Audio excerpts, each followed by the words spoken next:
In 2017, scientists discovered an object passing through our solar system that was unlike anything else we had ever seen. For the first time, we discovered an object that originated from beyond our solar system that was in the process of actively passing through our local neighborhood. This massive, fast-moving visitor to our solar system may have been a probe sent by an advanced alien civilization.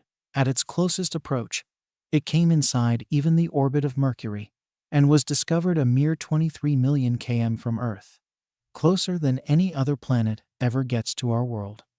Named Oumuamua, Hawaiian for messenger from the distant past, it has a number of properties that make it unlike anything discovered so far. It looks very different from objects that we have found in the solar system. Thus, this mysterious object that sailed unerringly through our solar system has been a source of endless speculation and fascination for years. But now, after years of speculation and intense study, scientists have made groundbreaking discoveries about Oumuamua, the mysterious object that has captivated the astronomical community and the public alike. Once thought to be an interstellar comet or asteroid, new research sheds light on its true nature, challenging our understanding of celestial phenomena and opening the door to new possibilities of what lies beyond our solar system. Join us as we dig deep into the latest findings, exploring how Oumuamua's unique properties and trajectory defy conventional classification, and what this means for future interstellar exploration. Billions of years ago, our solar system was an extraordinarily different place from what we know today. Earth had no multicellular life forms on it, no plants, no animals, no sexual reproduction. Saturn didn't yet have its rings, as the collision that destroyed one of its giant moons had not yet occurred. And the asteroid belt was much richer than it is today, full of rocky bodies that have long since been gravitationally ejected into interstellar space. Every solar system, if we understand how they form correctly, has a similar story. Small rocky bodies, as well as the ice-dominated ones farther out, will get gravitationally kicked around by the planets and other objects around them. Many of these objects will get ejected, traveling through the galaxy until they randomly enter the vicinity of another alien solar system. And Oumuamua is such an interstellar interloper. When we saw this object passing through our solar system, it jumped out as being unlike anything else. Every object that we've ever found has an orbit with respect to our Sun. Basically, there are 4 options as follows: circular, with an eccentricity of 0; elliptical, with an eccentricity between 0 and 1; parabolic, with an eccentricity of exactly 1; or hyperbolic, with an eccentricity greater than 1. In fact, we found objects in all 4 classes, with the hyperbolic objects corresponding to comets that were gravitationally kicked in such a way that they'll exit the solar system. They have eccentricities very slightly greater than 1, with values like 101 or so. But when we first found Oumuamua, we recognized it was something special. Unlike everything else we've ever found, its eccentricity was 1 too.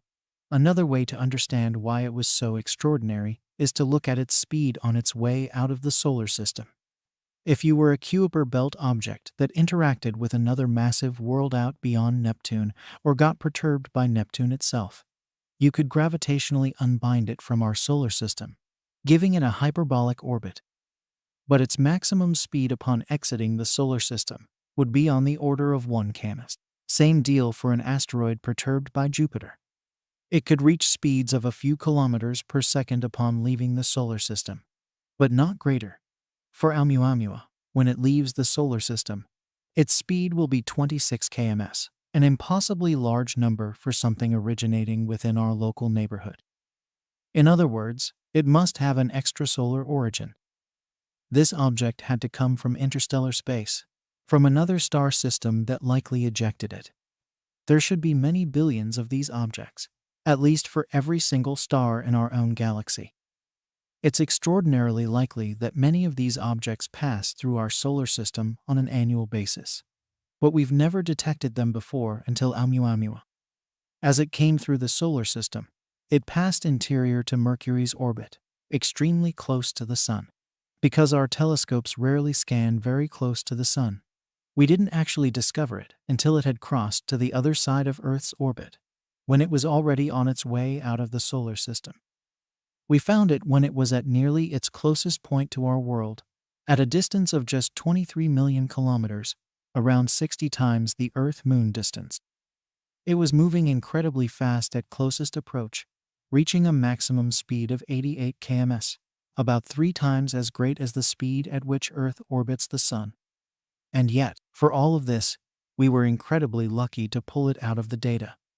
But unfortunately, as told, when Oumuamua got close enough to the Sun, it was moving fast, remaining for very little time in the relatively small region where it is visible to modern-day telescopes.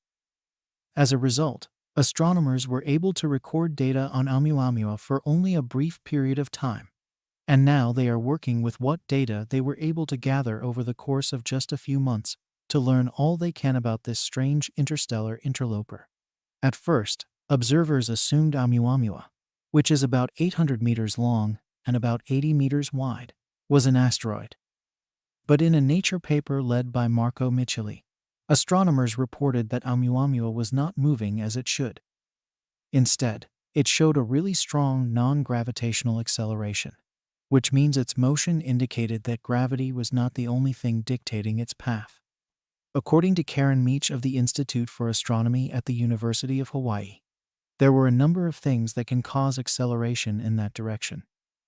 Meach and her team investigated at least 6 of those things that could cause the acceleration, throwing out several along the way because they either required the object to be so very strange it wasn't plausible, or because the acceleration they produced didn't match what was observed. The team ultimately concluded the most likely one was comet outgassing, because we see that pretty often in comets. Outgassing is simply the process of gas and dust escaping from a comet as it nears the Sun and heats up, sublimating ices on the surface, turning them directly from a solid to a gas. As gas escapes, it gives the comet an extra push in the opposite direction, affecting its speed and rotation, giving it an extra push that deviates from gravitational effects. Oumuamua's motion was the same level of strength as you would typically see comets, so that didn't seem unusual. What was unusual is that no dust was seen coming from the object. When gas escapes from a comet, it generally carries surface dust with it, and the stronger the outgassing, the larger the grains of dust it can liberate. That didn't kill the comet theory, however. Meach says that even if the comet was devoid of small dust, large dust could have been coming off the surface and affecting its motion, and large dust is harder to see at visible wavelengths where astronomers were looking. So no dust was seen escaping Oumuamua. But what about gas? In fact, we didn't see any evidence of gas either. And that was actually strange because astronomers expected a fair bit of gas to be escaping to affect Oumuamua's motion in the way that was observed. The caveat here is that Meach's team looked for CN gas, which is bright and easy to spot. According to Meach, CN is usually dragged off comets in our solar system when water comes out, so it can be used as a proxy for water, which is harder to observe. But down to their detection limit, there was no CN at all seen, and that upper limit was strong enough that if there was that much water coming off, it says this comet's also unusual chemically. After all, comets in our solar system can be pretty abundant in water, but again, if Oumuamua comes from another solar system, maybe that's not so surprising. Perhaps all these oddities are normal for something that formed somewhere else. At that time, the next question then becomes, where did this mysterious visitor form? Frankly, nobody really knows which star system Oumuamua originated from. Its slingshotting trajectory around the Sun tells astronomers that Oumuamua is not from around here. Comets tend to come from the Oort cloud, distant, but still orbiting the Sun, and asteroids mostly come from a belt between Mars and Jupiter. Oumuamua couldn't have come from either place. It's the first interstellar object humans have seen so close to home. Its behavior and composition may have lessons to teach about the formation of planets and how things travel among them.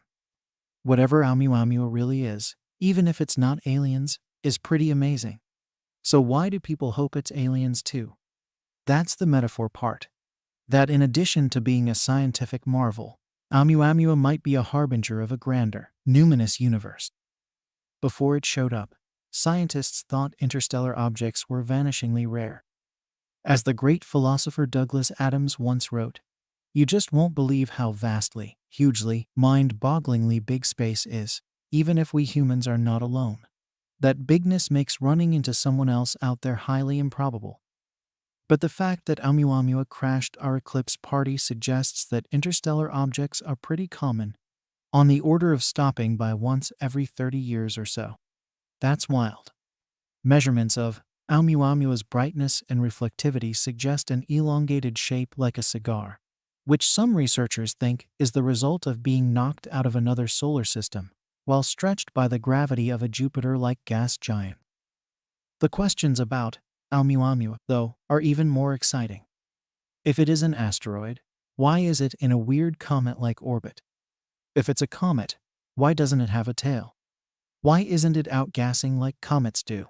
Why is a cigar-shaped unidentified object accelerating in a way that doesn't seem quite natural? That's the kind of question that sends the minds of UFO hopefuls racing at unimaginable speed. After all, the cigar-shaped spacecraft is a classic design in science fiction. We have Rama, the Doomsday Machine, the heptapod shells, the Nauvoo Behemoth, Medina Station, Zentradi warships, the Infinity, and so on. Interestingly, this isn't just UFO subreddit agitation. Even real-life physicists with advanced science degrees are on board. As the Harvard astrophysicists S.H. Mule Bealey and Abraham Loeb wrote for the journal Astrophysical Review Letters, one possibility is that Oumuamua is a light sail floating in interstellar space as debris from advanced technological equipment. Alternatively, a more exotic scenario is that Oumuamua may be a fully operational probe sent intentionally to Earth's vicinity by an alien civilization. Few scientists rushed to defend Bealey's and Loeb's hypothesis. As an astronomer from another Ivy League school, Cornell's Carl Sagan, once put it, extraordinary claims require extraordinary evidence.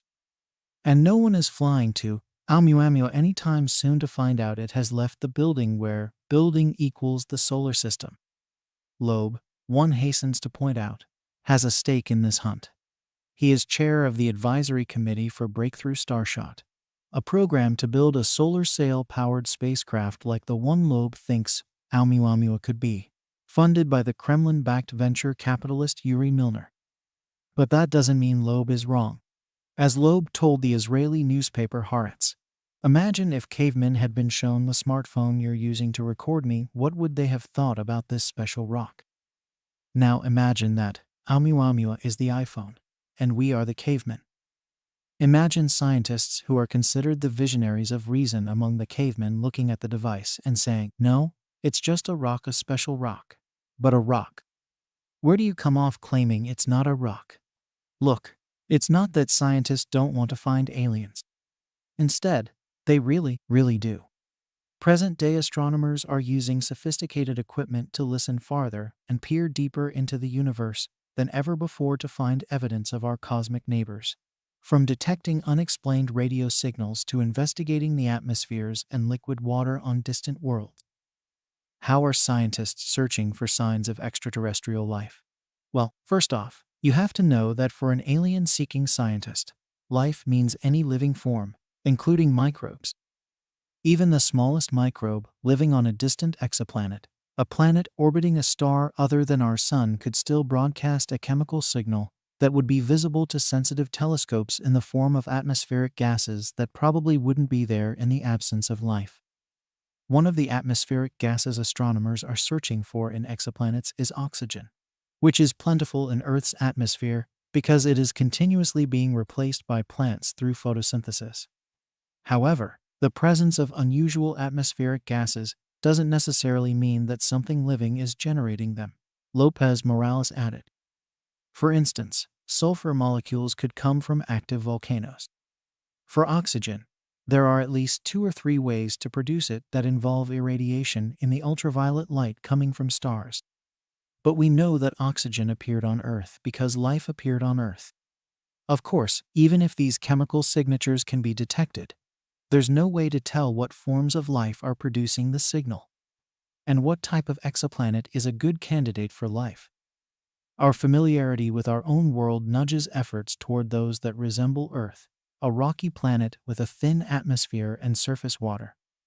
Sadly, right now we can tell for some planets if they are rocky based on planet size and planet mass, which gives average density. But we can't yet tell if a planet has liquid water. So, what else makes an exoplanet a promising candidate? The short answer is anything close by. For an astronomer, that means less than 30 light years away, which would enable humans to actually visit the world where life was detected. Now, 3 faraway moons warmed by the gravitational tug and pull of the giant planets they orbit tempt scientists with their promises of alien life in their oceans. Jupiter's moon Europa, where a salty sea containing more water than Earth's ocean sloshes beneath an ice shell, and Saturn's moon's Enceladus, a small ice-encrusted world with a global ocean that erupts through fractures in its south pole, and Titan, with its unearthly terrain of liquid hydrocarbon lakes on its surface, and an ocean nestled within its interior. Observations suggest that each moon has the chemistry, water, and energy needed to support life as we know it, and maybe don't know it. We might soon learn if these seas are inhabited.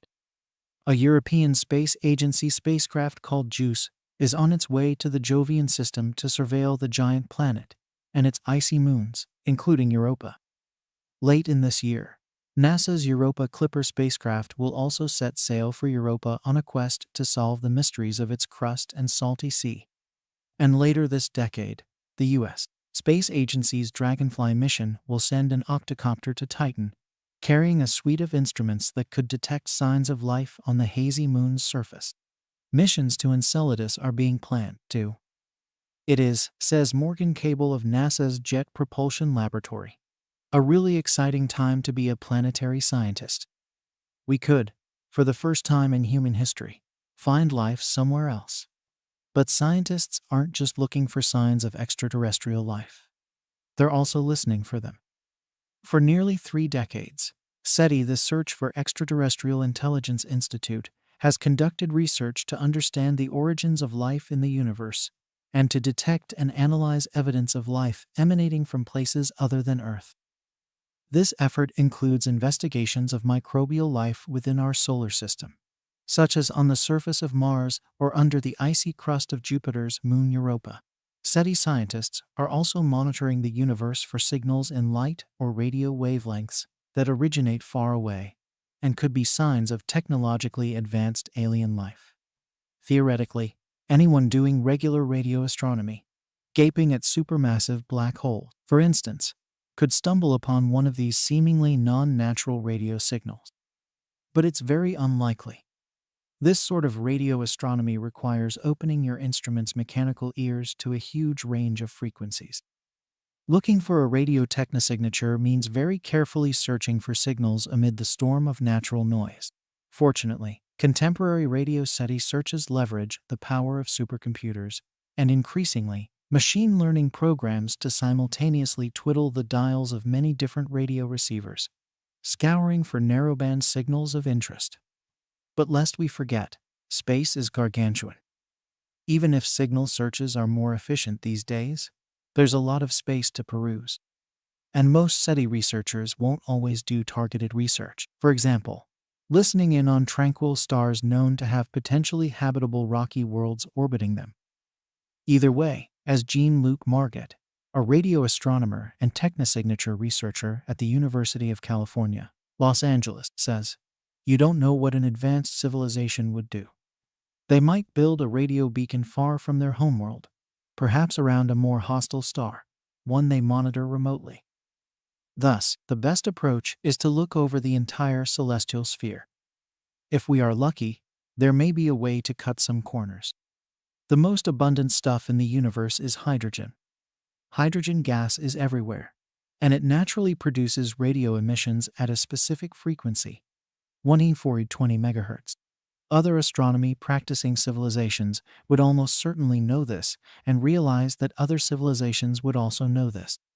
So, why not broadcast a transmission at that exact frequency? That's because even if that turns out to be the case, humanity's radio transmissions are obfuscating our efforts to look for the alien equivalents. Earth itself and the many satellites orbiting it generate a hurricane of radio waves. Sometimes, SETI researchers can pick up signals from space that are our own robotic spacecraft or terrestrial signals bounced back from the moon. That's why some researchers are ambitiously calling for a SETI-focused radio observatory on the far side of the moon, which would avoid much of this noise, at least while the soon-to-be permanent human presence on the lunar surface remains small. But let's say you can rule out humanity's own radio interference. Scientists must then determine it's coming from somewhere else in space. One or a handful of radio observatories could be used to get a decent idea of where that signal was coming from. But if you use a huge number of radio dishes at once, the 64-dish Meerkat radio telescope in South Africa, for example, or even combining multiple observatories and arrays across the planet, you get a major boost in sensitivity that could allow you to locate the planet around a star from which the signal is broadcasting. Tick all these boxes, and you have something extremely promising on your hands. But it can get even better. If the signal changed its structure during the transmission, something known as modulation, then that would blow everyone's socks off. We would know that it was also conveying information. This is the difference between hearing a constant dial tone on the phone versus hearing hold music or someone speaking. And as is often said, seeing is believing. And there is a chance that our first technosignature will come about not by listening to the universe's radio stations, but by peering down the sights of a telescope. One way astronomers search for other planets is the transit method. If a star's brightness temporarily dips, then something probably passed in front of it as seen from Earth. If it dips in regular intervals, and by the same amount each time, that's usually caused by a planet. If during a transit a star's light passes through a world's skies, then it carries information about the chemical makeup of that planet's atmosphere, information that, with the right instruments, astronomers can decode. This is useful for all sorts of reasons, including working out if a world is potentially habitable to biology of any variety, or even to search for hints of possible biosignatures themselves, chemicals that can be produced sometimes exclusively by life. This technique could also be used to find the pollution from an alien civilization. Nitrogen dioxide, for example, is made by forest fires, volcanoes, lightning, and other natural sources. But much of Earth's nitrogen dioxide comes from the burning of fossil fuels, particularly from road vehicles. Detecting that on an exoplanet may hint at the presence of a fossil fuel-burning civilization that has yet to move exclusively onto sources of futuristic clean energy, like nuclear fusion, like many biosignatures with both natural and artificial sources. The detection of plenty of nitrogen dioxide wouldn't be a slam-dunk confirmation of an alien intelligence. Other chemicals would sound a clearer alarm, such as chlorofluorocarbons. These are found in aerosol sprays, packing materials, solvents, refrigerants, and more. They ate away at the ozone layer before being broadly banned across the globe by the Montreal Protocol. There is no natural process that can produce chlorofluorocarbons, says Clara Sousa Silva, a NASA planetary habitability researcher. It is not inconceivable that as the James Webb Space Telescope is examining an exoplanet for biosignatures, it detects the presence of chlorofluorocarbons. SETI scientists are not just interested in the information carried by that starlight. They are also curious about the total amount of starlight they are receiving. When an object passes in front of the star, its apparent brightness dips, and it's possible the dip could be caused by something other than a planet, something much more implausible, but considerably more fantastic. Science fiction is full of alien megastructures, unfathomably giant objects like world-sized space stations or colossal orbs surrounding stars to siphon off an almost endless supply of solar energy. There is always a chance that a transit reveals the existence of something decidedly non-natural around a distant star, a detection that could be followed up by targeted radio SETI work. Some transits have already raised astronomers' eyebrows. The chaotic, sporadic dimming around Tabby's star, named after an American astronomer who led the team that discovered the star's weird light fluctuation, for example, cannot be explained by the periodic orbit of a planet. Nobody can confidently explain the cause of these shenanigans, but various hypotheses have been suggested, including the shattered remnants of a planet, swarms of comets, and, yes, an alien megastructure, a type of optical technosignature. Although few scientists are betting on an extraterrestrial intelligence explanation, ongoing work has still to conclusively rule it out. While humans are fascinated by the possibility of discovering life on exoplanets, a team of researchers, seeing things from a different perspective, has pondered how life and habitability on Earth would look to an alien that would see our world as an exoplanet. How might they spy on us from afar? What would indicate to them that our planet is occupied? These questions go far beyond philosophical musings. There's a practical use for the answers as well. They'll be used to validate a forthcoming space mission dubbed the Large Interferometer for Exoplanets Life mission, which will hunt for habitable exoplanets. The mission will be comprised of 5 spacecraft that form a single mid-infrared interferometer. They'll sit relatively close to the James Webb Space Telescope in an orbit around the Sun known as Lagrange Point 2, or L2. The primary target of life will be rocky or terrestrial planets that are similar in size and temperature to Earth. It's being built to pick up thermal emissions from these worlds and use their spectrums of light to deduce what elements and chemicals lie in their atmospheres. What's notable, rather than testing life's capabilities using simulated spectra of light associated with an exoplanet, the team behind this research decided to validate the mission by using the only planet upon which life has been discovered, that's our planet, Earth. The team took data from NASA's Aqua-Earth observation satellite and used it to create the mid-infrared emission spectrum that would be expected from Earth if it was viewed as an unassuming speck from a great distance. At such a distance, our planet's beautiful mountains and blue seas would be indistinguishable.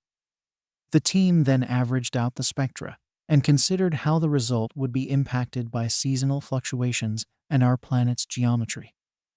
The researchers accounted for 3 possible views, 2 from the poles of Earth and 1 from its equator. They also focused on data collected between January and July of 2017 to calculate seasonal variations. The team concluded that if life or a similar instrument were to observe Earth from as far away as 30 light-years, it would successfully determine our planet is a warm, habitable world. The crew also determined that atmospheric gases like carbon dioxide, methane, and water, all either important for or created by life, would be visible in our planet's spectra. A distant observation of Earth by a lifelike telescope, therefore, would reveal the conditions needed for our planet to support liquid water at its surface. That's all the information that we have for you today. Don't forget to give us a thumbs up if you enjoyed today's episode, subscribe if you haven't already, and hit the bell so you never miss out on future episodes. And be sure to also tell us what you think about today's content. Everyone's support motivates us to continue delivering quality content and to always improve. As always, thanks for watching, and we will see you next time.